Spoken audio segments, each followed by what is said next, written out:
Ganun ba, Tito? Nakakatakot naman talaga yung kwento tungkol sa batang palaka. Nandito na tayo. Kumanda ka, baka mamaya bigla na lang sila sumulpot yan sa likuran mo. Oops, ano yun? Nakakatakot ako, pre. Teka lang, Jason, tulungan mo ko.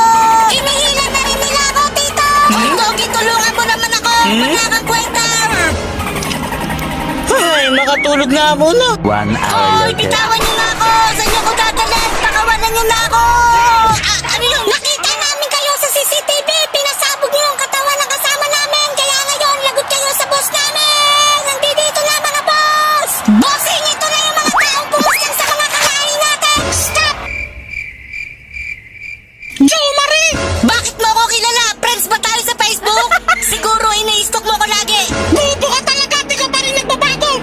Di mo na ba ako nakikilala? Ako yung batang laging binubuli niyo noon. Kasi napakapangit ko, mukha akong palaka, di ako bagay sa mundo niyo. Nakatatak sa isipan ko lahat yun!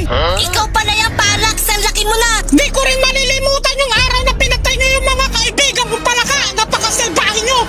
Kaya ngayon, ipaparanas namin sa inyo ang dinanas ng mga kaibigan namin palaka! Teka, matagal na yun.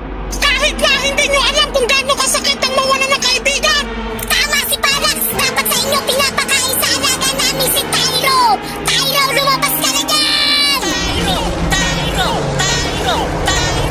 Uy, teka lang ka. Baka laki naman niya. Ipakita mo sa kanila, Tyro, yung mga taong salbay. Help me! Yan na magsisilbing impyerno Help sa me! mundo. Ayoko na! Gagawin rin namin sa inyo yung ginawa nyo sa kaibigan namin palaka at ikaw ang mauuna!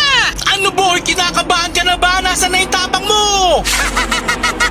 Baka maihi ka si Short. Hinahanap ka na ng mama mo! Hindi pwede to. Dapat lumaban tayo. Kailangan nating lumaban. Paano? Diskarte ko. Pwede makisiya.